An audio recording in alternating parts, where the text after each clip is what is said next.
The Dave Hooker Show, represented by Banks & Jones, Tennessee's trial attorneys. Play to win, banksjones.com. The Dave Hooker Show. A presentation of Off the Hook Sports. Objective insight, expertise, top guests. Available on YouTube, Apple, Spotify, and the Off the Hook Sports app. Download now for free. Also available on offthehooksports.com. I compute and obey. Now to Dave Hooker. Ready. All righty, let's get it up and rolling as Tennessee set to play for a national championship against Florida State. Keys to the game and more. Also on the program, why I think Tennessee should give Tony Vitello a lifetime contract. And I know Tennessee has gotten themselves in trouble with contracts before, but I firmly believe he is the answer until the day he retires. I believe that strongly in Tony Vitello. Also on the program today, we've got a lot to get to as I think one media agency is undervaluing the Vols, talking about a possible 7-win situation. I don't think so. T. Scott Jones will join us as well from Banks & Jones. We'll get his thoughts on that Les Miles lawsuit against LSU to try to get himself into the College Football Hall of Fame. Good luck with that one, Les. Caleb Calhoun, how are you, sir? Pretty good, Dave. Just want to correct the record. We do know it was they're playing Texas A&M, not Florida State, for the national title. But I know it's. I know you knew Florida that. State. You accidentally said Florida State, but I have always, weakness, may I just say, I have always, since I was young, I think it's because similar colors or whatever reason, and I guess somewhat close, I've always accidentally said that. So if I say that again during the program, you just say, Dave, you're an idiot. Well, basically, you just like Jimbo Fisher schools. That's what it is. It's the Garnet. Is Garnet a cool color or not? It's Garnet. It's not Garnett. Mr. Celtics fan loving Kevin Garnett over here. I love Kevin Garnett, by the way. He was my favorite player growing up, so I can give you that. Yeah, he did okay as well financially. All right, let's get going here. It is the College World Series against Texas A&M. Tennessee has to win 2 games. Let's put this in perspective. Not since the opening round in the SEC regular season play, has Tennessee lost 2 games in a row. That's been 3 months when they lost 2 to Alabama in that series, and everybody said, oh, this is going to be a rebuilding year. Well, it hasn't been a rebuilding year, and that gave us the incorrect information on Tennessee. But there's a lot more pressure now. I, however, right or wrong, have incredible confidence in this baseball team, given what I've seen not only in Knoxville, but in Omaha as well. I'm not a gambler. Caleb is. I think Tennessee's a solid bet. Oh, I think they're a heavy favorite for a couple of reasons. One, Texas A&M, part of this is luck. Texas A&M is very, very unlucky. Their star hitter, Braden Montgomery, and their starting pitcher, Shane Snow, each suffered season-ending injuries in the Super Regional field, in the Super Regional series. So, and then their other star outfielder, Jace Laviolette, has been injured. He's playing, but he has been injured. So Texas A&M's banged up this series. And so I think that's you hate for that to happen to anybody, but that if you're Tennessee, you're thinking, okay, that's huge luck in your favor in that regard. Agreed. I would say this. I would say that I believe that, and I believe pretty firmly, tell me if you disagree, I believe Texas A&M has better pitching. And usually, especially in the major leagues, usually in baseball, I would say I'm going to go with the team with better pitching, but not really in college baseball, because I think that Texas A&M may have one pitcher in their ace, whose name escapes me, that could win a game, but I don't know they have 2 guys that throw great fear into me. But as a whole, I think their staff's better. You pointed out they've got a really good bullpen. They've got a great selection at the Hemp House, the premier hemp dispensary online with a wide variety, great selection, and strict standards to ensure you only receive the best in CBD or Delta products.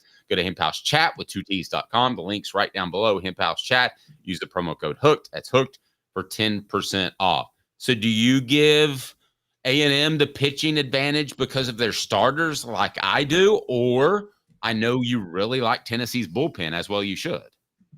Well, okay, it's funny you bring that up because in theory, yeah, you should give A&M the pitching advantage. They have the best ERA in the nation at 3.79. But Dave, so A&M's number one in ERA in the nation at 3.79. Tennessee's number 5 at 3.87. Let's go to the other side, though. Let's go to hitting. Tennessee in OPS, which is to me the most important stat in baseball for offense, is number 2 in OPS. And Texas A&M is all the way down at number 12. I think pitching is always more important than offense in baseball in general, but the gap's much narrower in college baseball than pros. And so Tennessee is much closer to Texas A&M in pitching than Texas A&M is to Tennessee in hitting, particularly the long ball. And when you factor in the fact that Texas A&M also has an injury at pitching right now, they're almost a wash.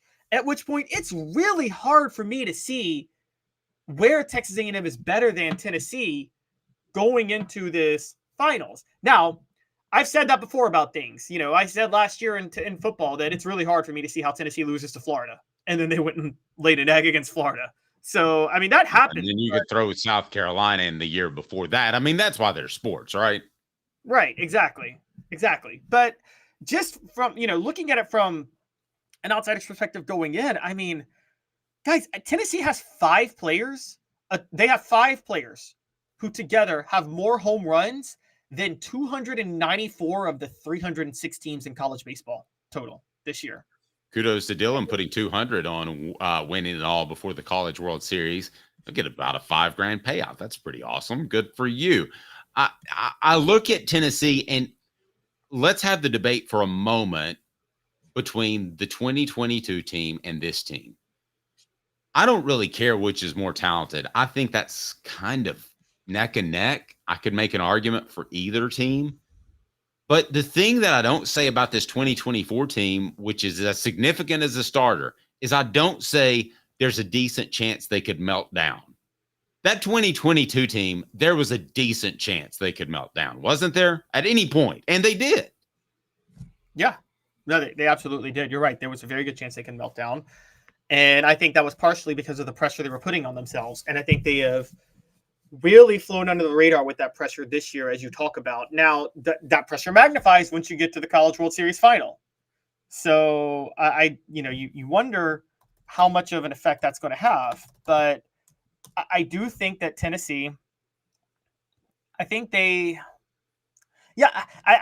they don't feel the same level of pressure on them that they felt. And just by all metrics, they should be better. Again, as pointed out by Elijah, and as I mentioned earlier, Texas A&M has one of their best hitters injured and who's not playing, another starter who is playing banged up, and one of their best pitchers injured. It's hard for me to see that. And Tennessee hasn't had to, when's the last time they had to run their ace out? Sunday? So it's hard for me to see how Tennessee is. Again, baseball is the luckiest sport there is. There is not a sport where luck determines an outcome more than in baseball. But it's hard for me to see Tennessee not winning this game, not winning this series if you look at who the actual better team is. All right, let's get to today's tough question. And it's brought to you by our good friend Rick Terry at Rick Terry Jewelry Design. Today's tough question is right now. I want to remind you that Rick Terry is absolutely your choice for be the best jeweler in town. As far as those fire opals, they're affordable game day jewelry that you can wear, and you can see right behind me the Power T pendant, and you can also see the State of Tennessee pendant, which is just awesome. These things are phenomenal, and they've got the fire opals available for you at any point. Before we get to my contention that Tony Vitello deserves a lifetime contract no matter what happens this weekend, how do you see Tennessee's weekend playing out? Is this just business as usual? Is this an emotional win? Because I'll go on record now, and I'm aware that some of you may be watching this after the first game's played. I think that Tennessee is going to win too, and this thing's over before Monday. I would be very surprised if they did not. Do you agree or disagree with that? I think kind of agree with you. I think Tennessee has that much of an advantage. I think they're in such a rhythm right now. I think that I'm with you. I think they're going to win 2 before Monday. I think Tennessee, and by the way, if they do that, they would sweep the whole NCAA tournament. Have they lost a game in the NCAA tournament yet? I don't think they have. So as far as I'm aware, has Tennessee lost a game in the NCAA? Yeah, has Tennessee lost a game? They lost a game to Evansville. No, was that in the tournament? That's right, they did. Yes, they lost. The game to Evansville, but they always had Evansville, I thought, in control. And really, if you look at the maturity of this program, that was their one bad day in postseason play, right? And this was the most immature program in the history of college baseball 2 years ago. How much has Tony Vitello learned in just those 2 years? I think he's learned a lot. And I don't see them going. Who was the shortstop that escapes my name? The transfer that Mahi Ahuna. Help me on the message board if you don't mind. But I don't think they want those big splash transfer guys. I think they want good team guys. And I don't think that's me just defending them for not getting the splash guy. So they'll take a splash guy if he's a good fit. But just a couple of weekends ago, and I believe it was the regional, Tony Vitello went out of his way to say, we're not looking for guys who's just their handout. Maui Ahuna, thank you very much. They didn't get much out of him, and they paid a lot of money for him. I don't think baseball is that type of sport. I think you can do that with a Nico at quarterback. I think you can do that in basketball if you found a superstar like Dalton Connect. I don't think you need to overpay for one dude. It's just too much of a team effort, Caleb. You want to know what this kind of reminds me of? And I didn't want to throw him under the bus, by the way, but I did. You did, kind of. But you know what this kind of reminds me? He was always hurt. It was never serious. It was always leading into Thursday. He might be okay. Well, that means it's not that damn serious. That's true. You're right. And when that happens all year, you've got to question toughness. I'm shutting up. Go ahead, Kevin. No, it's okay. I just thought of this. You remember when Florida – this is who Tennessee reminds me of. Remember Florida football in the early to mid-'90s with Shane Matthews and early Danny Warfel when they were really running up the score on everybody? The 62 – when they dropped 62 on Tennessee in 95? Yes. Remember the year they won the national title, 96? Remember that was the year Spurrier set on the lead against Tennessee and decided to not run up the score just for flashiness? I actually thought there was a period in his career where he did that made him a better coach, and that is along those times. Yes, I do remember him. And you notice that's the year they won the national title? Oh, yeah.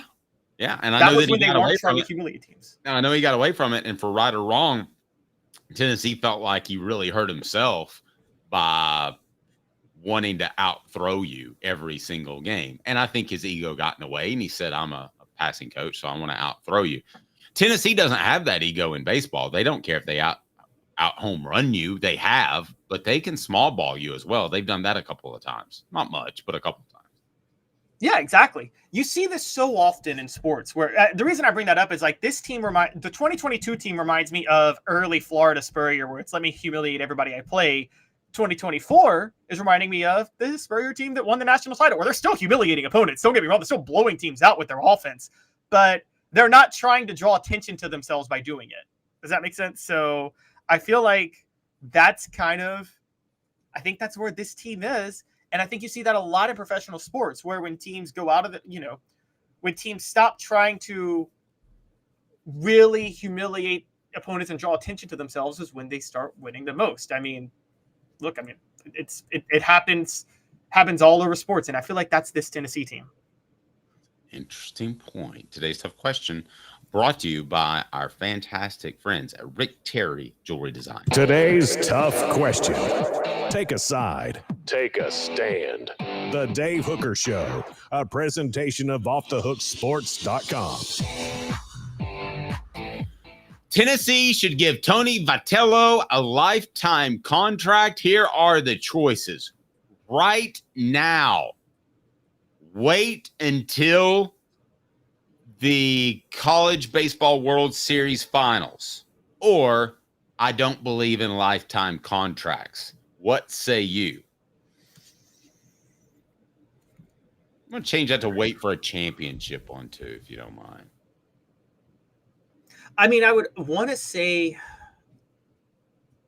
I talked with you this morning, Dave, and I know where you're going with it, so I'm going to go the other side because I not just because you said certain things. I'm not just playing the other side, guys, but as I thought about it more, I thought for certain reasons I don't believe in lifetime contracts. So I'm going to say they should never give him a lifetime contract. I changed my mind from this morning. Philosophically, brother, I'm in the same boat with you, but I'm making an exception if I'm Danny White. And I'll explain why, but philosophically, I'm with you. They're stupid. They sound stupid. I mean, good Lord, what could happen to you and me 10 years from now? I mean, you don't know what kind of people will be 10 years from now. Same with any coach. So I'm with you, but I'm going to change your mind before the end of this conversation. Okay. Lifetime contracts. Look, let's just be honest about it. Like, what happens if you find yourself in a position where you're forced to fire Tony Vitello? Maybe some behavioral issues or some certain things where you just have to move on. Okay, wait. I get an out. Okay, because I wrote in my column if he's fired with cause. So cause would be something Lane-ish. But what if the cause is like... Can't finish? Yeah. Oh. So that you could fire him. Like if he goes and murders a bunch of people in Circle Park, yes, you can still fire him. But okay, but what if... Purely based off wins and losses, you can't fire him as long as he wants to be around, is what I mean by a lifetime contract. Okay, but what about this? Okay, because for cause is so vague, and this is what we've learned. Like, yes, if there's cheating or like violation of contract, fine. But what if, let's just throw this out there, Dave, honestly. And guys, I want to say this up front. I'm saying this. There was no proof Tony Vitello is doing this. That I doubt he is. I'm sure he's not. I'm saying this because I'm trying to get a hypothetical. Can you engage me on the hypothetical, Dave? Love hypotheticals. I think they tell us a lot about our beliefs. Let me make this clear right now so we don't get in trouble. Tony Vitello does not have any of these issues. This is a hypothetical with the lifetime contract that would apply to any coach that was getting a lifetime contract. What if 5 years from now, Tony Vitello is not breaking any rules, but what if he develops an alcohol problem? And it just causes so many issues for the team, the administrators. Tennessee starts losing a lot because of it. And it just becomes an embarrassment for the university. Well, and that's technically not... That would be fired with cause. You can fire for cause for that? Can you really? Are you sure about that? That's vague. Like, what if he's not breaking any rules? Well, I mean, if he can't, my understanding is, and you've lived in the corporate world longer than I have. So my understanding is if he were to come to them, then it would have to be treated like a disease, right? An illness. But if he were like to get a DUI or public intoxication or a charge, then if you come to him, my understanding is you could go to him first, you have some recourse. If you don't, then you have no recourse. That's my understanding. But what if it's not one of those things where you're getting a DUI or anything like that, but like you're drinking a little excessively to the point where it's affecting your willingness to recruit, it's affecting your willingness to game plan, it's affecting those things. Well, then okay, that's for cause to me. So maybe we're finding this gray area because to me, I write him up once, I write him up twice, and third strike, you're out. Because let's put this out there. There's a certain coach. Isn't this the way corporate world works? There's a certain Tennessee coach in a sport who part of his firing was because he couldn't put down the bottle. And also, let's call it what it is. They made sure that they didn't extend his contract before they fired him, so they could fire him. So they wouldn't have to. So that way but they didn't fire him for cause. They had to pay out the rest of his contract. Well, then you would have to determine what a lifetime contract would consist of. And what is that in baseball? If we were talking, my key to a lifetime contract is this, Caleb. It's not necessarily tying the two parties together forever. But here is what I mean by a lifetime contract. And let me be real clear. Did you notice that in the final 4 or 5 years of Nick Saban that we never heard about his contract extensions? Did you notice that? We didn't hear about him getting raises. And if anybody should get a raise, it's who? Nick Saban, right? Yep. And the reason was he had a stipulation written in his contract where he gets paid. I believe it was among the top 3 coaches in the nation. So Jimmy Sexton knows all the numbers, so you just call him. But anyway, that's what he got. So it was an automatic kicker. So that's what I want for Vitello, an automatic kicker that makes him one of the top 3 coaches, top 3 paid coaches in the NCAA. And you don't have to have a renegotiation, and there's always 5 years on it for recruiting. That's what I'm defining as a lifetime contract. Which at that point, it's no different. This is what, I mean, the money's so big now, it's like lifetime versus years on a contract doesn't really mean much. Really, I think where you and I would be and maybe differ is, look, if you can, look up Tony Vitello's annual pay now. I'm curious what he makes now, because I think he started out at $400,000. So I think when we were talking about the buyout, it's really the buyout. We can say lifetime contract. We can say eternity contract if you want to. But at the end of the day, it's about the buyout. So tell me how much he is making right now, right after I tell you that, man, you have got to get to Ray Varner Ford in Clinton. Tony Vitello needs to make more money. Big Ben 4x4, $29,743. A 2024 T250 low roof cargo van, $51,955. 24 model Ford F-150 4x4 crew cab, $46,929. Ray Varner Ford, your East Tennessee Ford dealership. All right, where is Tony Vitello now, cash wise? All right, so he has a $350,000 base salary. However, he earns at a minimum $1.15 million in supplemental pay from big endorsements, gets a 75% cut from any revenue UT receives over $100,000 for bat and equipment endorsements. He got a $112,000 bonus for making the College World Series, and no bonuses. Just give me a number. Wait. If Tennessee wins it, he takes home $140,000. So right now his base salary is $350,000, but he can make up to $1.6 million. Okay, and his so contract runs through 2026. Let's take out bonuses. You want to say $1.25 million for the math that I'm about to throw at you? It's actually $1.5 million. Okay, before bonuses or after? Oh, sorry, after bonuses. Before bonuses, he's at $350,000. Well, but I mean, you include all the other stuff. That's the same way football contracts work out as well. I mean, the base pay is like $300,000, but you come up. Okay, so take out bonuses. So include everything but bonuses is what you're saying. But okay, postseason bonuses, yes. He makes we'll say $1.25 million. That's a good one. Okay, so my take is the contract says, 10 years to me is a lifetime contract. So you say you got a 10-year deal. We're going to give you a raise to $2 million, and you've got a $20 million buyout from year one. So if he goes and wins 10 games next year, you can't fire him. He wins 10 games. He wins 10 games the next year. You can't fire him. But this is why I'm so adamant about doing this. He's not going to do this. The other reason I'm adamant, he's coached at Arkansas. He went to Missouri. There was rumors of Texas making a run. This is the time to sew the guy up right now, Caleb. If you could do this with football and you had a legendary coach, which I believe Vitello is going to be, you would do it in a heartbeat. Why don't you do it with baseball? You want a $20 million buyout, like from Tennessee side? Like they have to pay $20 million if they fire him? Because it's a lifetime contract. If he wins a championship, now that's going to go down every year. So if that's insane. If he bottoms out in 5 years, it's going down. It would be roughly $10 million after 5 years. It goes down unless you renegotiate it. $10 million is too much. His buyout right now is $1 million. I don't even think football coaches get $20 million buyouts. Well, they don't have lifetime contracts. Name me one coach that has a lifetime contract. I'm well aware that I'm outside of the norm here. I decided to take that stand this morning, and I feel strongly about it.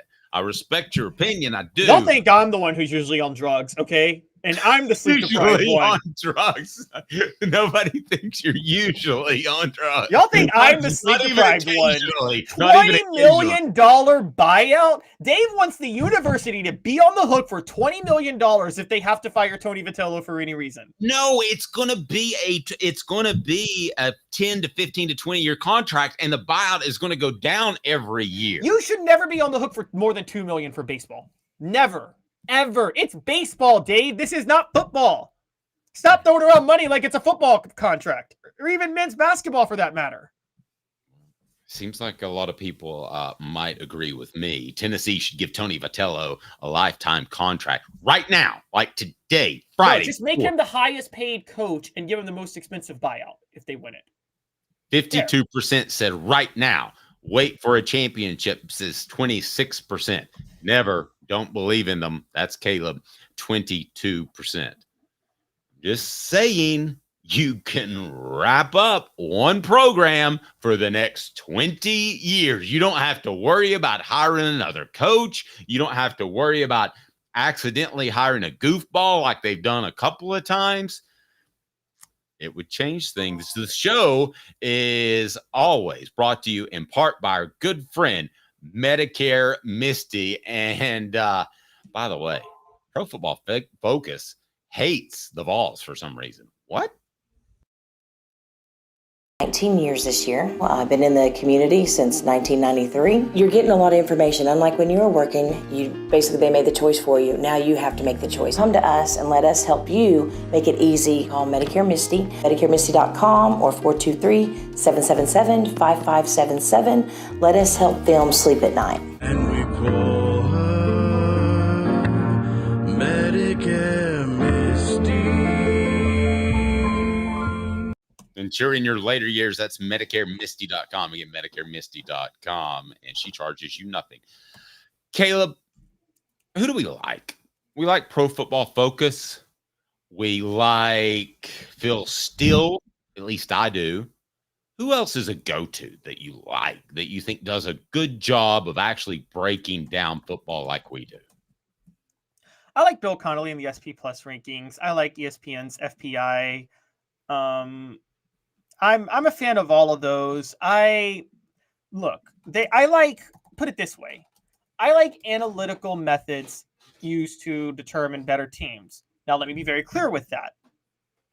I like them better than the AP and coaches polls, but that doesn't mean I like them. That doesn't mean I think they're right. They're like the end all be all, because they all have methods and all these methods are flawed. And guys, I can tell you as a college football historian, the way many national champions were crowned before the AP and coaches poll era was there were these type of analytical methods, the Sagarin ratings and things like that. And they were all uniquely flawed. And that's why you see some teams like Alabama and Iowa with 2 or 3 losses in a season like to say they were national champions for a season because one flawed rating made them number one. So I think you take all of these things with a grain of salt, but I just like the ones that aren't straight up biased, that say, that rank things for absolutely no reason. I like computer rankings. I just don't like them as the end all be all. Sure. And we don't particularly like places that give additional stars to guys just because they commit to certain schools. I'll just throw that out there. One of the ones we do like is Pro Football Focus. They don't like Tennessee. And that's statistics. That's analytical. That's not just someone writing a column about what they think. Throw some numbers at me that are a little bit scary, Caleb. So we spoke with Jimmy on Wednesday, and Jimmy talked about how we talked about how their PFF power ranking is 16th. Well, a few more details came out. They have a 4% chance to win the SEC. That's right, 4%, according to PFF. Their projected win total, 7.3 this year. That means their most likely win total based on PFF is 7-5. Because that's rounding down. You got to round down with that. 7.3. 7-5. Okay. Now let's ask the question, why? Why is that the case? One has got to be a guy named Iya Maleava. Everybody thinks he's going to be great, but I have no issue or bone to pick with somebody that says, I want to wait and see it.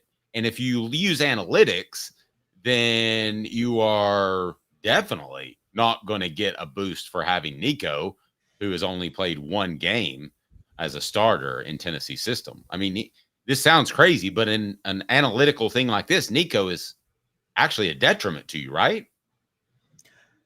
With PFF, not as much. He's just not as much of a strength as he should be because of his lack of play. But his PFF grade does help them because he got an 84.9 grade in the Citrus Bowl, and they know he's starting. So that's what they're going off of right now.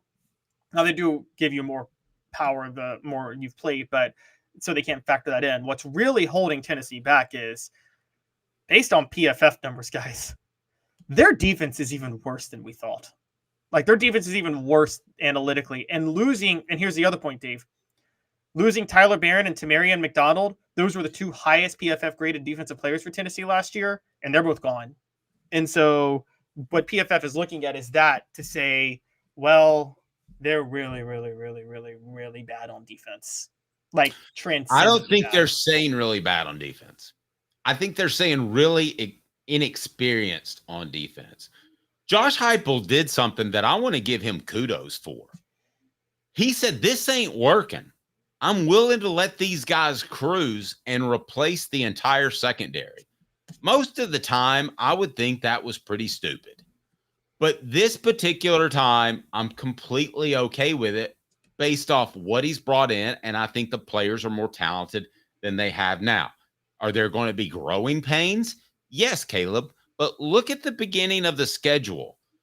I know Oklahoma's there in September, but you've got games to figure out chemistry on the back end, which I think is another reason why Josh Heupel was willing to make such a significant flip in the secondary. So when you have all that inexperience, even though they may be fantastic transfer players, it's going to hurt you.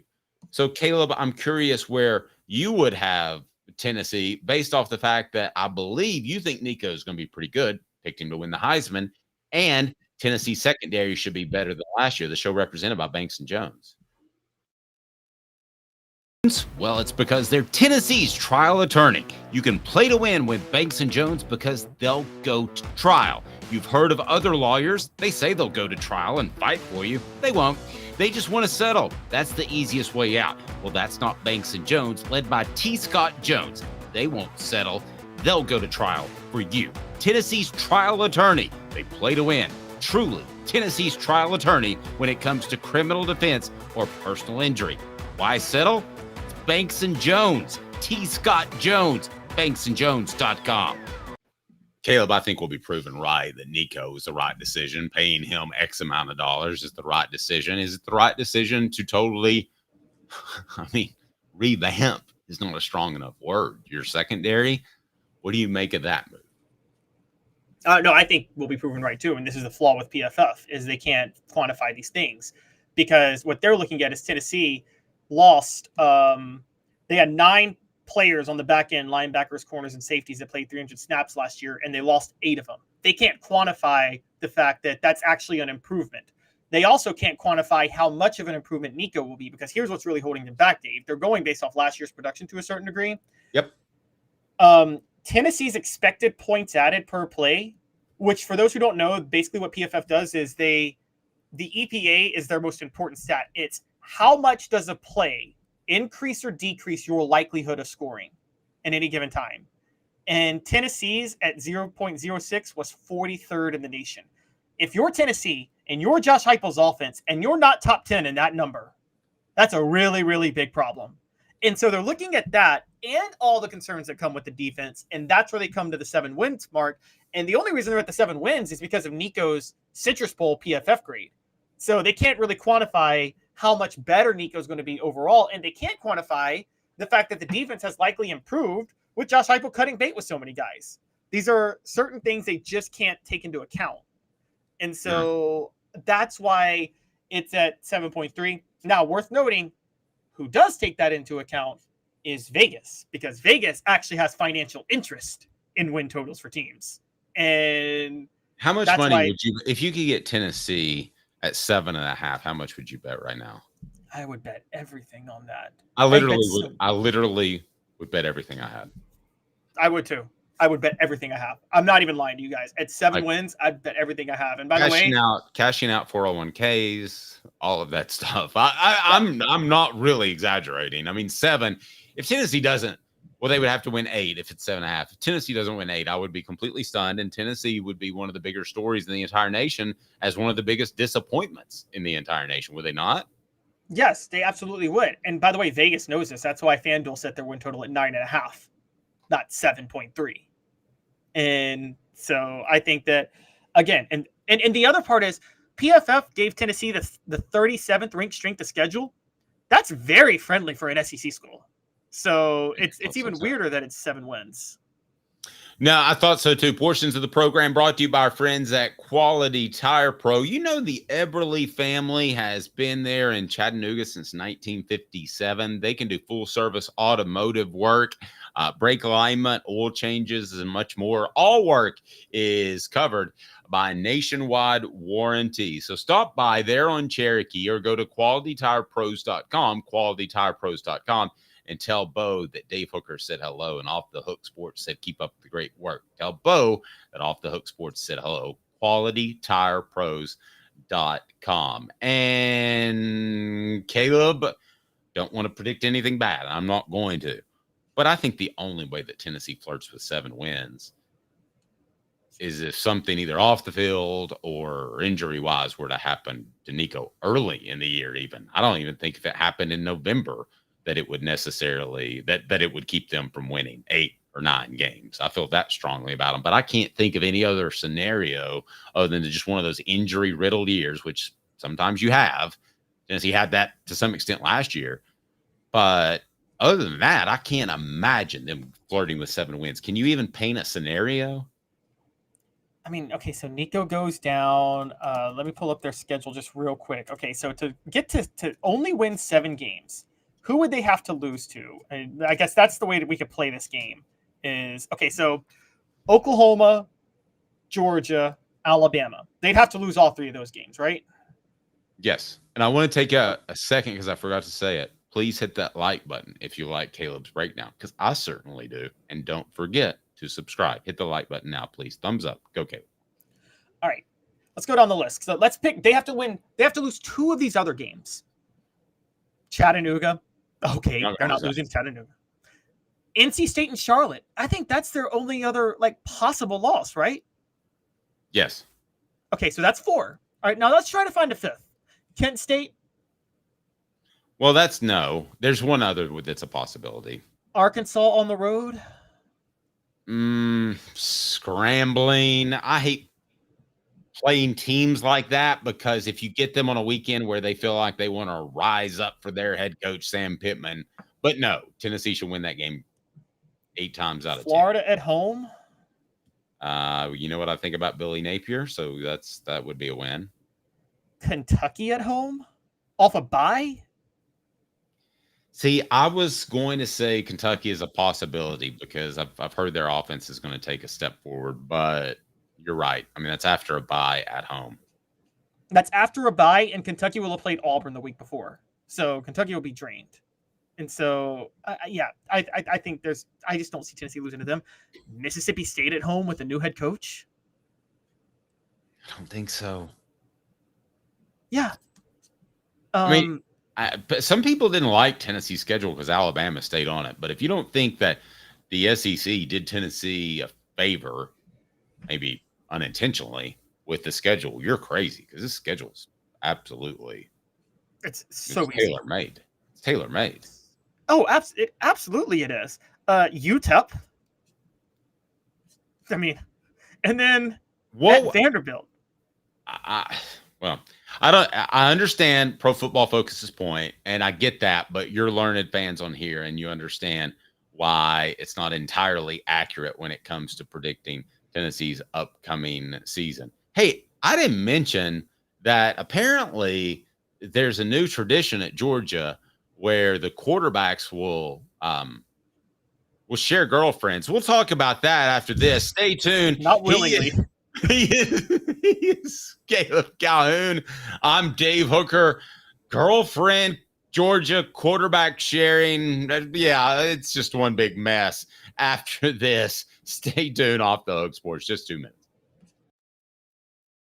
Big Ben 4x4, $29,743. A 2024 T250 low roof cargo van, $51,955. 24 model Ford F-150 4x4 crew cab, $46,929. Ray Warner Ford, your East Tennessee Ford dealership. Sports Treasures in North Knoxville is one of the South's largest sports cards and memorabilia dealers, featuring over 10 million sports cards from vintage to modern. Sports Treasures carries a full line of hobby boxes, singles, autographed memorabilia, Tennessee Vol collectibles, fan cave decorations, and so much more. See a museum full of collectibles at Sports Treasures, 4819 North Broadway in Fountain City, and Sports Treasures on Facebook. Sports Treasures, where the real sports fan goes to shop. Have you seen the latest TriStar Hats Co. product? TriStar Hats Co.? What's that? You know, those really cool hats, shirts, tumblers, and even license plates with 3 stars like the official Tennessee flag and stripes like the American flag. Pretty patriotic if you ask me. Ah, gotcha. Seen those. Those are cool. Where can I get them? Simple. TriStarHatsCo.com. And if you order now, there's 10% on any order $50 or more. Plus, use the promo code HOOKED. With the promo code HOOKED, you get 10% off. That's hooked. And don't forget free shipping with any order over $50. Stock up at TriStarHatsCo.com. That's TriStarHatsCo.com. There are plenty of wannabes out there, so make sure you go to TriStarHatsCo.com for the best quality and customer service. Will do, and I'll be sure to use the promo code HOOKED. That's hooked when I do, to save an additional 10% off. TriStarHatsCo.com. TriStar Hats Co. is a trademark of TriStar Hats Co. LLC. Any use without express written consent is prohibited. Now in its 45th year, the second and third generations continue Joe Neubert's commitment. His vision of what this business needed to be, we still try to live up to that. Joe Neubert Collision Center. I'm your Huckleberry. Say wham. The Dave Hooker Show, represented by Banks & Jones, Tennessee's trial attorneys. Play to win, banksjones.com. He tries very hard. The Dave Hooker Show. All I know is when we win a game, it's a team win. When we lose a game, it's a team loss. A presentation of Off the Hook Sports. Sideline! Touchdown! Unbelievable! YouTube, Apple, Spotify, and the free Off the Hook Sports app. Back to Dave Hooker. Alrighty, you can join Hooker's Corner via John and get inside information. There's recruiting info up there right now. Why Tennessee might well get David Sanders, as Tennessee is very much in the running for the top offensive lineman in the country. So you can be a John, be a part of Hooker's Corner. We greatly appreciate that. You've got your QR code or whatever the thing they call it is there. And you got the link in the message board. So you can join there, and we'd love for you to join. And here's what I'm going to do. For a celebration of Tennessee's national championship, which I believe they'll win this weekend, if you join Hooker's Corner before the final pitch of the College World Series finals, you will win a Celebrate 98 book, and you will be able to read about the last time Tennessee won a national championship. No, it hadn't been quite that long, but it seems like it. The 1998 national championship, the untold stories behind Tennessee football's championship back there in 1998. So we'll hook everybody up that signs up to Hooker's Corner, and you can do it. It's just $9.98 a month. We would love to have you be a part of that, and it's that simple, and you're going to get a book. We'll take care of you, and the link is there as well. All right, so you got some sharing of girlfriends. That is a bit of a problem. I don't know how you roll in your area, so to speak there, Caleb, but typically in our country, when you have a girlfriend, they are, well, let's just say exclusive. But apparently Matthew Stafford didn't want to be exclusive. Apparently Matthew Stafford, the former Georgia quarterback, now with the Rams, was with the Lions, is a big fan of casual dating, which to me just sounds like random sex. But I'm old. I don't know. I don't know what the kids are doing nowadays with their crazy hookups and all the stuff that they do and their casual sexness. But I will say one thing.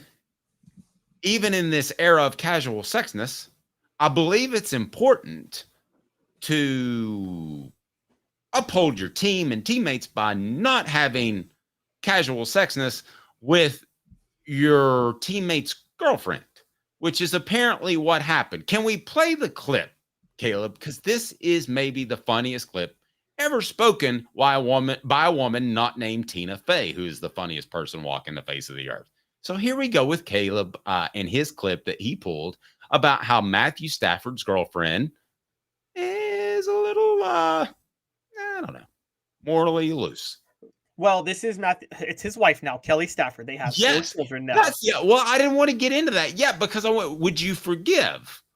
Okay, so let's just set up. You don't do this to your teammate. Who do we think this is? We think it's another quarterback. Do we want to? We know it's another quarterback, and I have a couple of names in mind. So okay, let's play the clip first because this is. I'm telling you, this is as good as it gets.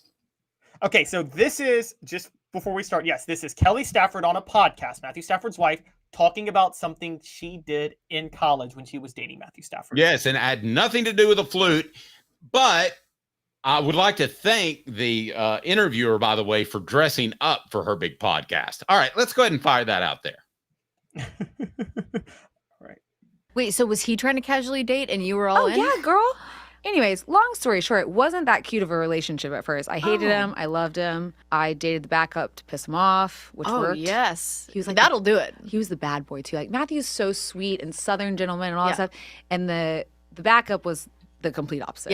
Yeah. Ooh, and it upset him. So they lived in the same dorm because athletes lived in the same dorm, and he would see my car there. And so at one point, he like waited and followed me out and got in my car and wouldn't get out. Stop. And he was You're like, this is so hot. I was like, this is amazing. It's working. Yeah. I was get out of my car and he was like, he's not right for you. And I was like, what? You can't tell me that. Huh. What kind of car did she drive? Word is it was a Toyota Tramp. Let me be fair to her in this way. Let's be fair on this.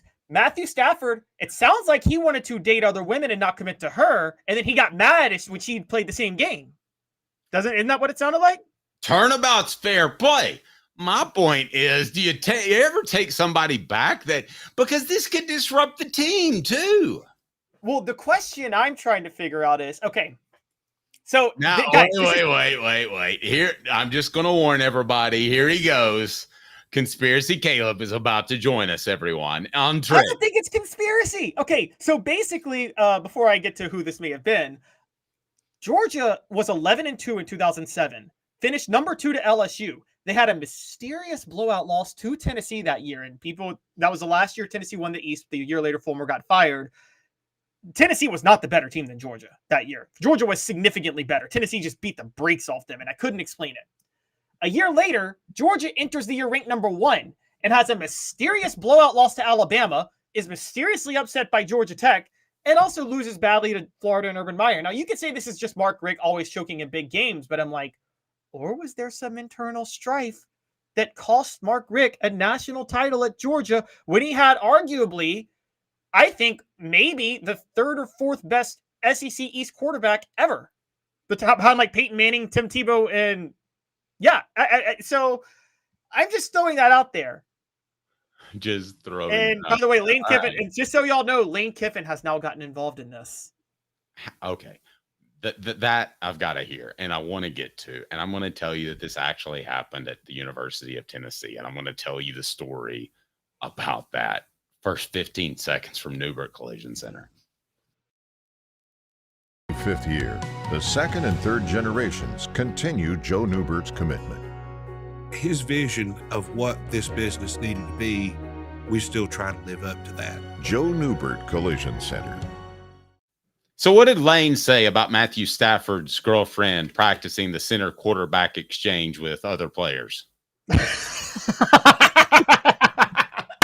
Well played. Okay, so most people are assuming now there were about 4 other quarterbacks on different rosters over the 3 years Matthew Stafford was there. Many people are jumping to the conclusion, without evidence, that Joe Cox was the guy who she carried on this relationship with. So Antonio Brown, who, whatever you think of him, who's kind of a terrible person, but is the funniest troll on Twitter today. Okay. He decided that he tweeted a picture of Joe Cox with the phrase "cracker of the day." Yeah. So, by the way, that's Matthew Stafford, I'm not good at judging men, but if you're on our video platforms, you can see that Joe Cox has his head shaved, which is generally not a great look for Caucasians. But Matthew Stafford is significantly a better looking dude. Yeah, you don't have to be into men to know Matthew Stafford looks better than Joe Cox. And Joe Cox looks like he's getting ready to go to some sort of procedure. He's done the pre-surgery stuff. Like they had to shave his head and stuff, and they've got to, I don't know, take something out or something. So let's also, Lane Kiffin retweets. Cox is getting a lobotomy. Who else is talking about that? So Lane Kiffin retweets Antonio Brown saying maybe with the finger, the thought emoji. The reason that, like, Dave, what is Lane Kiffin saying here? Is Lane Kiffin saying that he spent time with Matthew Stafford's wife? Wait. No way. I mean, he wasn't at Tennessee yet. He was at Oakland. Wait. So she was in college. How old was she? How old was she? She's Matthew Stafford's age. She would have been 20. She would have been 20. Matthew Stafford's my age. Still too old for Lane. Kidding. Okay. Wait. Okay, Dave. I'm thinking about this in my head. Crazy Caleb's coming around. Okay. Crazy Caleb's coming. Okay. Lane Kiffin got fired by Oakland by the Raiders in September of 2008. He got hired by Tennessee in December of 2008. That means Lane Kiffin had a decent 3 months where he was sitting on a few $1 million with nothing to do. Okay. Now Dylan says, I don't want to accuse Lane. We have to address this. Lane, open the door. Okay. Dylan says, Caleb, please pull up a picture of the guy she left Stafford for, and let's all have a laugh. So I thought they were married now. They are married. Oh, they are so married. Stafford and Kelly Stafford are married. She didn't leave Matthew Stafford for this. I don't even blame her because everyone's going at her. But in my mind, I'm like, that's like, again, Matthew Stafford was the one who said he didn't want full commitment. He wanted to just casually date. She said, okay, we'll casually date. I'll casually date your backup. That's all. You can't get mad, right? Okay. What's worse? I'm going to ask the message board. The fact that she did that in the first place, or the fact that she's talking about it all these years later. I don't think anything's wrong with it because, again, that's their business. I just think it's funny. The only thing that's wrong with it is if you're going to make him jealous, you don't have to do it with a teammate, right? Can't you pick like some other person to make him jealous? No, that's the sign of just being a bad person. And she admitted to it being contrived. I mean, I don't care if they have 58 children together. If I saw that video, I would be looking for a new wife. I'm dead serious. I mean, she just thinks it's a big laughy ha-ha thing. It's not a laughy ha-ha thing. You might have created team dissension on a program that actually had great morals, that I respected the heck out of Mark Richt, and I hated the way he got treated. I understood it. Yeah, I don't. This is not the person. Meade says that's a situation that go toxic real quick. Yeah. But why can Matthew Stafford casually date, but she can't? I'm okay. I don't understand you kids and your casual dating now. But if Matthew Stafford wants to do it, right? If that's what you're going to do, that's fine. But you don't need to be telling this story in 2024 about it, making him look like a wimp. But this is like, okay, so do you remember when Tiger Woods had all those girls came out that he was sleeping with, and he had a ton, and apparently it came out that Tiger Woods got mad and very jealous if they were with other guys? I'm like, wait a minute. You are like cheating on your wife with like 18 other women, and you're mad if they have other partners? Like, you're so hypocritical in that. You can't be mad at your woman for having other partners if you have other partners. I mean, that's just how that works. So Well, now, again, by the way, just so many people are now saying that Joe Cox was actually in a committed relationship in college. So many people actually think Logan Gray was the one that she's talking about, not. And I'm going to show a picture of Logan Gray. And Dave, again, not into men, but okay, who looks like the person that would be more? Logan Gray looks significantly better. Oh, sorry, significantly better than Joe Cox, doesn't he? Yeah, Logan's a good-looking guy, I guess.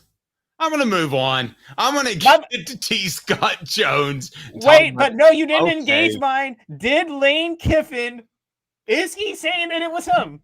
Even though he wasn't the backup quarterback? Is he indicting himself? No, surely not. Well, then what is he saying? You know Lane better than I do. What is Lane saying with that retweet of Antonio Brown with maybe? Is he saying he should be the cracker of the day for some reason? Is it just a reference to the cracker of the day? I think Lane knows. I think these guys know what happened behind the scenes. Oh, wait, Lane's saying maybe. So Lane actually knows who it was. So he's saying Antonio Brown has the wrong guy. That's the way I read it. Interesting. Yeah, that's the way I read it. But you know how Twitter is. You can. But how would Lane know? Was he hanging out on Georgia's campus when he was unemployed for those couple of months? Picking up girls in Athens? What year would this be? 2008. It was after he was fired by Oakland before he was hired by Tennessee. That 3 months where he had nothing to do. These coaches all know each other, though. So he probably knows somebody on Georgia's staff, and they're like, and he's got free time to gossip. That's what I would imagine happened. And basically never gossip with Lane Kiffin because Lane Kiffin will light you up on Twitter for humor later if he sees a moment, right? Yes. Just imagining her leaving Joe Cox's apartment and to the Tramp Mobile, and Matthew Stafford is just sitting there waiting for her. Don't you have the Tennessee story to tell before T. Scott? Oh, I do have okay. So there was a situation, and I'm not going to get into names. But there was a highly rated local prospect that went to Tennessee, and within less than a week, he stole the starting girlfriend's quarterback. The starting quarterback's girlfriend, which did not play well, needless to say. And it affected team chemistry. So with 85 guys and 85 potential girlfriends, isn't it going to happen? Probably. But if you're a freshman coming in, I know the heart can be difficult to control, but you shouldn't target the quarterback's girlfriend. That's just my piece of advice for the day. Take it for what you will, but that's not the direction that I would choose to go. Didn't Bruce Pearl target his son's friend? Quite possibly. All right, coming up, T. Jones, Les Miles, does he have a case? Is he going to knock the bejesus out of LSU and get in the College Hall of Fame kicking and screaming? Hit that like button, take a second, hit subscribe. And also coming up later in the program, I thought Tom Brady had a clip of him being a broadcaster. It's really good. But I'm going to tell you why Peyton Manning's a better quarterback and the better broadcaster in a matter of moments. Stay tuned. He's Caleb Calhoun. I'm Dave Hooker. We'll be back in just 2 minutes. Big Ben 4x4, $29,743. A 2024 T250 low roof cargo van, $51,955. 24 model Ford F-150 4x4 crew cab, $46,929. Ray Warner Ford, your East Tennessee Ford dealership. Sports Treasures in North Knoxville is one of the South's largest sports cards and memorabilia dealers, featuring over 10 million sports cards from vintage to modern. Sports Treasures carries a full line of hobby boxes, singles, autographed memorabilia, Tennessee Vol collectibles, fan cave decorations, and so much more. See a museum full of collectibles at Sports Treasures, 4819 North Broadway in Fountain City, and Sports Treasures on Facebook. Sports Treasures, where the real sports fan goes to shop. Have you seen the latest TriStar Hats Co. product? TriStar Hats Co.? What's that? You know, those really cool hats, shirts, tumblers, and even license plates with 3 stars like the official Tennessee flag and stripes like the American flag. Pretty patriotic if you ask me. Ah, gotcha. Seen those. Those are cool. Where can I get them? Simple. TriStarHatsCo.com. And if you order now, there's 10% on any order $50 or more. Plus, use the promo code HOOKED. With the promo code HOOKED, you get 10% off. That's hooked. And don't forget free shipping with any order over $50. Stock up at TristarHatsCo.com. That's TristarHatsCo.com. There are plenty of wannabes out there, so make sure you go to TristarHatsCo.com for the best quality and customer service. Will do, and I'll be sure to use the promo code HOOKED. That's hooked when I do to save an additional 10% off. TristarHatsCo.com. TriStar Hats Co. is a trademark of TriStar Hats Co. LLC. Any use without express written consent is prohibited. Now in its 45th year, the second and third generations continue Joe Neubert's commitment. His vision of what this business needed to be, we still try to live up to that. Joe Neubert Collision Center. The Dave Hooker Show, represented by Banks and Jones, Tennessee's trial attorneys. Play to win, banksjones.com. Who's this guy? Hello, who is it? The Dave Hooker Show, Who? a presentation of Off the Hook Sports. What? YouTube, Apple, Spotify, and the free Off the Hook Sports app. Back to Dave Hooker. Championship weekend for Tennessee, as the Vols will play Texas A&M for a national title in the College World Series. If you join Hooker's Corner and become a John, with increased recruiting info, better interaction with me and Caleb, and also an opportunity to win great prizes, you've got to be a part of Hooker's Corner. So we invite you to join. You got the QR code right there.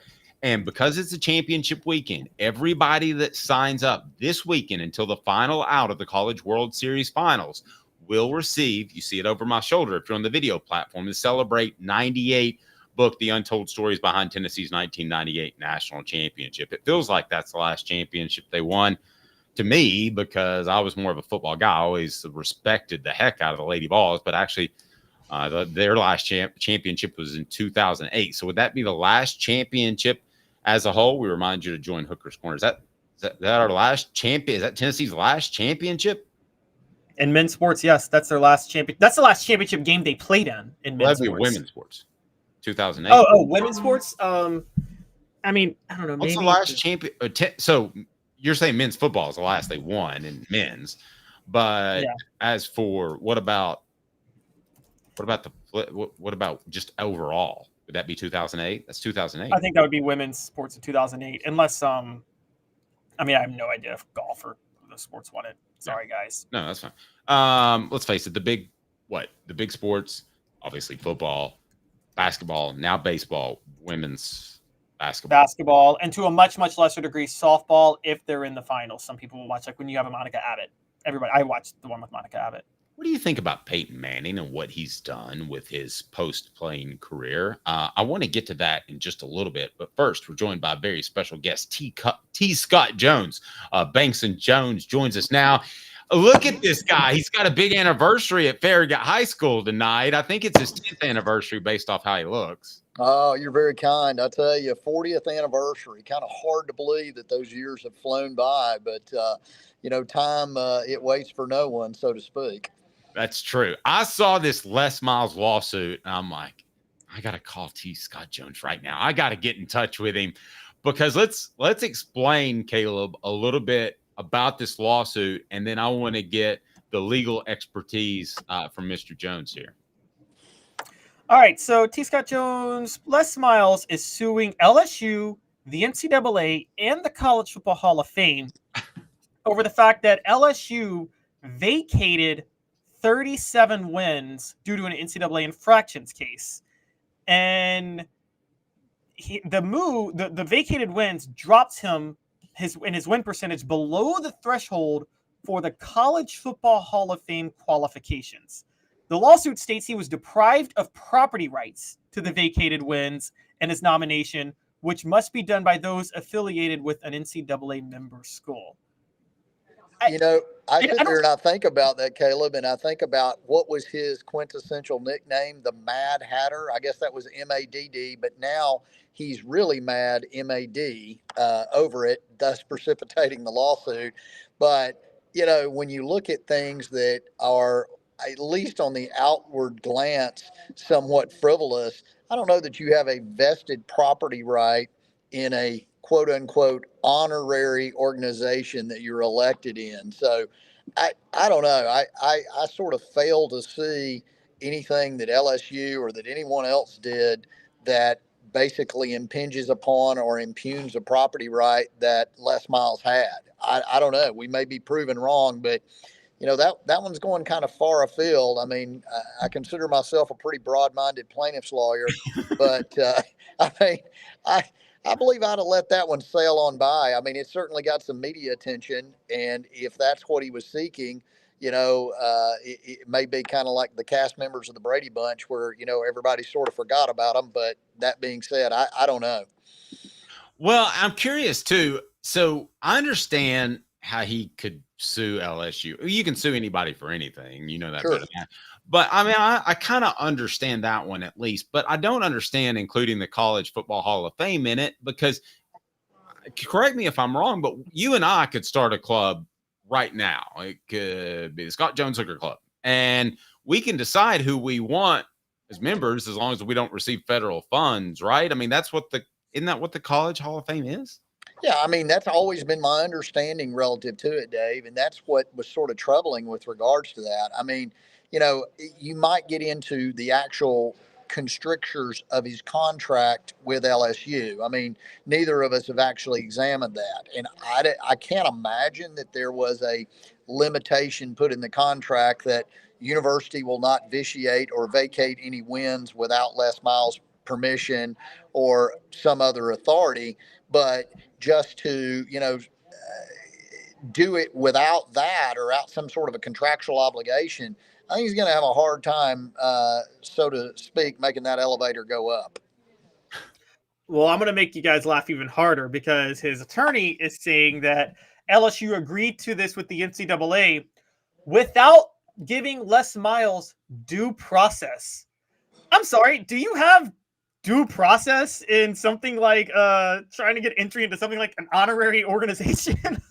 I mean, I know that sounds kind of odd, with regards to it. I mean, due process rights are basically the rights that we're all afforded to as citizens of the United States, but it's not governmental action, sort of tying into the comment that Dave had. I mean, if this was, I don't know, admittance into some state-funded organization or something of that nature, perhaps there's something there. But I do not think it is going to go well for him. And as far as notice, I think you're in a situation where the university gets put into a position of protecting the overall university good and the other athletes and the programs in and of themselves. I mean, we've all seen wins vitiated before, but under this set of circumstances, I don't know that Les has got any vested right. I mean,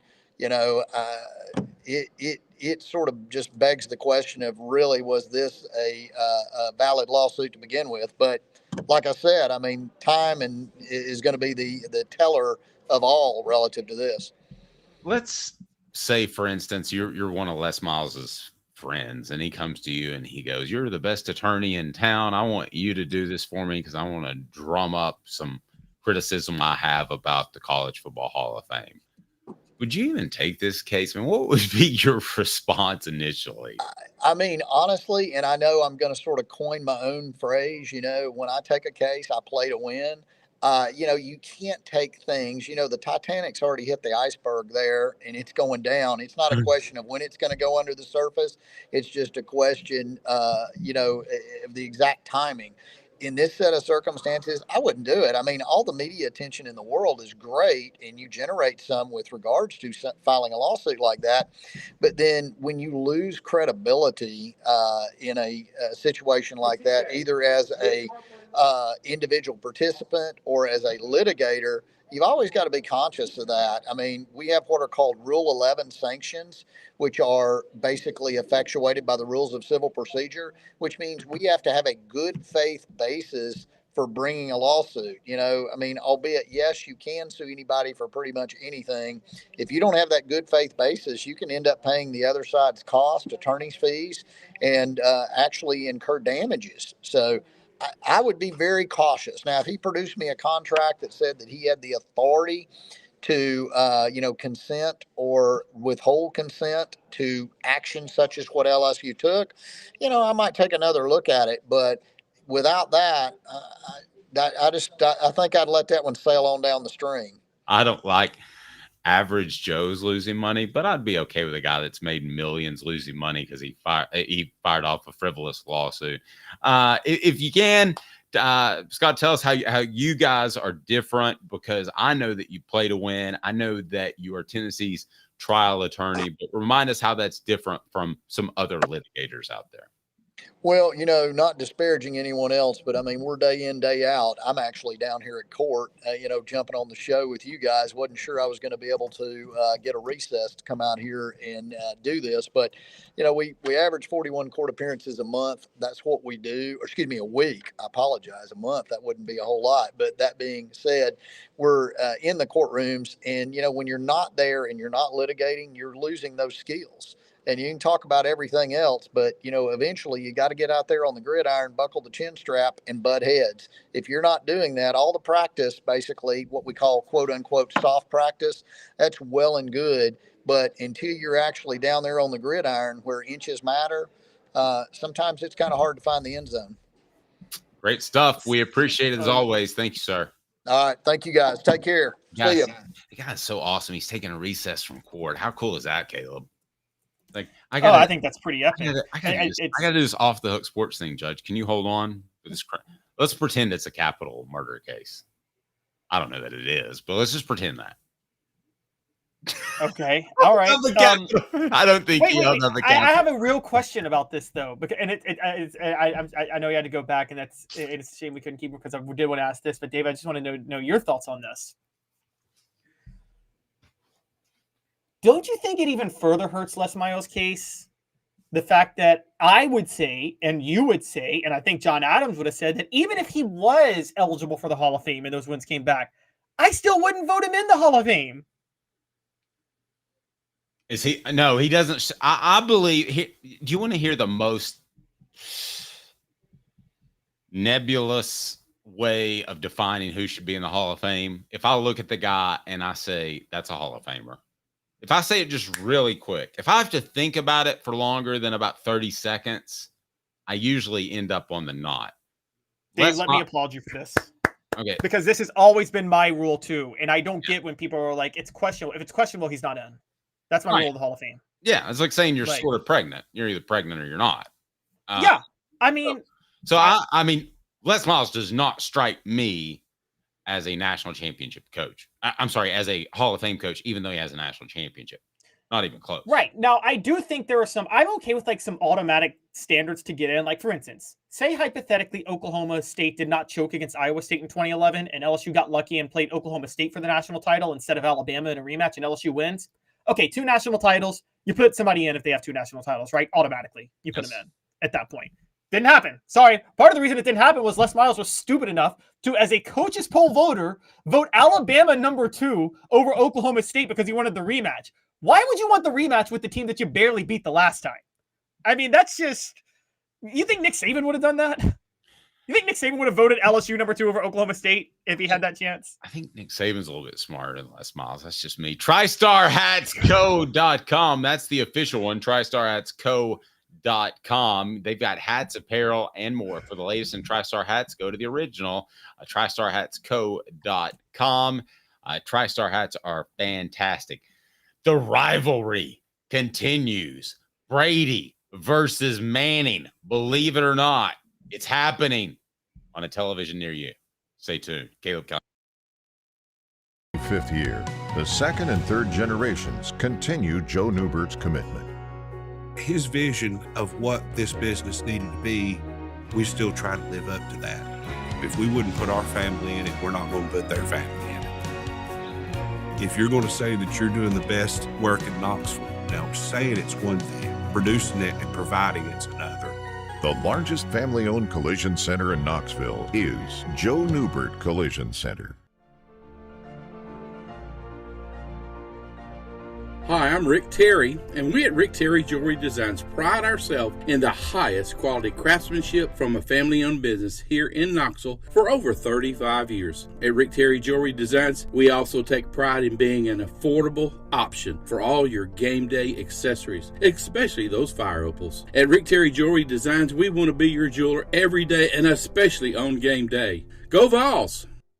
Hi, Mike Davis here with City Heating and Air, reminding you to always dare to compare. Our team provides quality local heating and air service, installation, and maintenance across East Tennessee. We use only the best equipment like American Standard heating and air conditioning for your residential, new construction, or commercial needs. Honesty, dependability, and customer satisfaction have been the cornerstones of our business since 1961. City Heat and Air. Dare to compare. Experience it all at Ray Varner Ford in Clinton. Need a quick fix or maintenance? Visit our Quick Lane Tire and Auto Center. Keep your Ford running smoothly with the experts in our service department. Ready for your next Ford? Our sales team is here to guide you to this 24 Ford Bronco Sport Big Bend 4x4, $29,743. A 2024 T250 low roof cargo van, $51,955. 24 model Ford F-150 4x4 crew cab, $46,929. Local you trust, experience you can afford. Ray Varner Ford, your East Tennessee Ford dealership. The Dave Hooker Show, represented by Banks & Jones, Tennessee's trial attorneys. Play to win, banksjones.com. He tries very hard. The Dave Hooker Show. All I know is when we win a game, it's a team win. When we lose a game, it's a team loss. A presentation of Off the Hook Sports. Touchdown! Unbelievable! YouTube, Apple, Spotify, and the free Off the Hook Sports app. Back to Dave Hooker. So a new Vol report brought to you by City Heating and Air Conditioning is up now. I'd encourage you to check that out. Hey, Caleb, let me ask you this. I always ask Cooper any new standout players at this point in the season because there have been transfers that have come in. There have been summer enrollees. There will be more for the second session of summer school. But guess who he said because it wasn't an offensive lineman? Who did he say? I'm not going to tell. People will have to listen. All right, Peyton Manning and Tom Brady. That battle continues. He played a skilled position. It wasn't Dylan Sampson, who he told me about last year, who turned out to be right. But anyway, all right. Tom Brady versus Peyton Manning, one of the greatest rivalries of our generation or any other in modern day sports. Now it continues in the media world. What do you think of the Manning cast and what Peyton has done in building what is essentially a media company empire from scratch after just getting out of the NFL? He did it pretty quick. I've been blown away and impressed. Caleb, you? I think he's done a great job. And it's funny because it's weird because Dave, some people would criticize the late John Madden back in the day for being too technical when he broke down football sometimes. Peyton Manning is 7,568 times more technical than John Madden on the Manning cast. And it's riveting when you watch it still. And I don't know why. It's so good. I don't understand how Peyton can be so good at talking such technical football terms and still the average viewer, when you watch it, you're like, you understand it. Never seen that before. Now let's go ahead and play this Tom Brady clip because he is going to be one of the main play-by-play guy or main color guys in the upcoming season. And he's been doing practice games. He recently did one of those XFL games, which was weird, but I don't know why they would have him do that. But nevertheless, here is what he had to say. And I'll be honest with you, before I heard this clip, I thought Tom Brady was going to be awful as a commentator. Let's play this. So this is a quick snippet. I just want to set it up. He was asked from Colin Cowherd about how to keep receivers happy, basically. And he talked about what he did back in the day, but then he talked about what teams are doing now. And that's the clip part we're going to show is how that needs to be handled. So here we go, pulling it up right now. Making diva receivers happy. There you go. Total bullshit. No, Peyton, it wasn't. It was a great breakdown. Wow, he was way better than I thought he would be. Yeah, it's something I never thought before because, like, Tom Brady is. This is where actually, honestly, I think this is the one area Tom Brady just revealed something that may have made him better than Peyton Manning and may have been a reason he was better than Peyton Manning, which is this. Peyton Manning is let's talk about this for a minute. Tom Brady, Peyton Manning, it's Captain Kirk and Spock, right? Peyton Manning is Spock. Totally AI, totally we got to do the best logical thing for this situation, and it shouldn't matter who's happy or not. You know what I mean? Whereas Tom Brady's a little more like, all right, I got to keep this teammate happy, and I think he balances that out a little bit better. Don't you? Peyton Manning is okay. So you don't think Peyton Manning would force it to guys either at Tennessee or Indianapolis or Denver to get them in the flow of the game? Maybe to get them in the flow, but not to keep them happy, is what I mean. Peyton Manning was very much like, what's the best option on this play, period, end of story. It's just that his best receiver was usually the best option. But I think he tried to get him in the flow of the game, but I think he still would go for who his best option at receiver was at the same time. And I know this because people don't know this story, but there was a period when Reggie Wayne started to emerge as a receiver in the mid-2000s. Marvin Harrison would get a bit frustrated that Peyton Manning was looking Reggie Wayne's way more than Marvin Harrison. Now, the reason, honestly, was Reggie Wayne dictated coverage a bit better than Marvin Harrison did, and no one wants to admit that. But he was a better receiver. Had he caught Peyton Manning even more in Peyton Manning's prime, we wouldn't even be talking about Marvin Harrison, except for the fact that he may have killed a man. Yes, exactly. That's very true. You're right. Marvin Harrison just happened to be the best receiver Peyton had when he got to Indy. But I will say that, no, that's great analysis, and it's something I never thought of, because I'm still one of those receivers are divas, and, they just need to accept the role on the team. But then I'm thinking, okay, Tom Brady, this explains why Randy Moss was no trouble when he was in New England, why he was so happy to play for New England. This makes me think a guy like T.O. probably could have worked out in New England, right? And I think let's be honest, the whole T.O. Jason Witten saga in Dallas, a lot of that was reflective of Tony Romo's leadership, wasn't it? Or lack thereof. Our question that is on the YouTube page right now, Pro Football Focus has the balls at 10 wins. You, 7 or less, gets 3%, 8 gets 3%, 41% to 9, 10 or more gets 54%. I want to replace it with who is the best broadcaster. So do you want me to include, we haven't really seen Brady yet. So Tony Romo has to be in there, right? Tony Romo, Peyton Manning, Tom Brady. As simple as that? Simple as that. Charles Barkley. Well, he's going to win. All right. So Tony Romo, Peyton Manning, Tom Brady. Who's the best broadcaster of those three? Okay. Well, I think Romo is going to win, but with our audience, maybe it'll be Peyton. So that's up. So go ahead and vote for Speaking that. of which, remember when, all due respect to him, but remember when Jason Witten tried being a broadcaster before he went back into football, and he was horrible? So for people who anybody can broadcast, not anybody can broadcast, guys. No, I felt bad for him.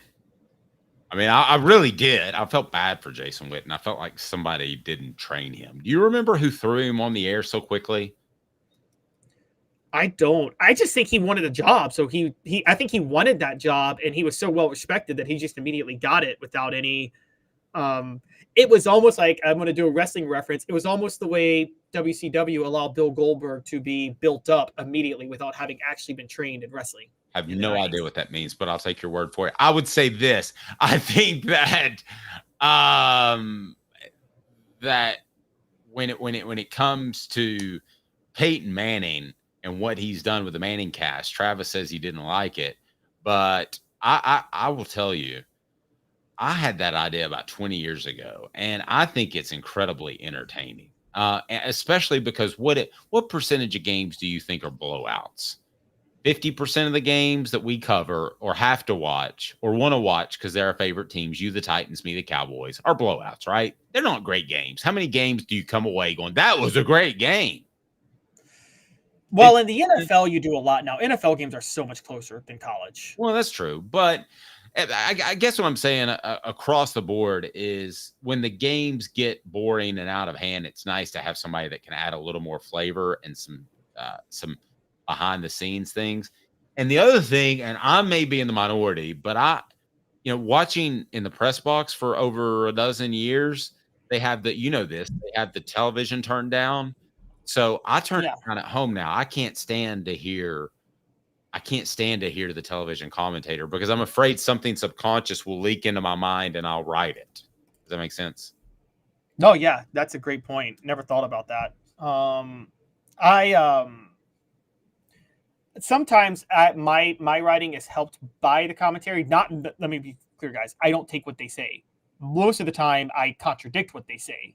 It's just it helps me think of a direction. But I get what you're saying. That's a great idea to turn things off. But you're right. The Manning cast it's very entertaining.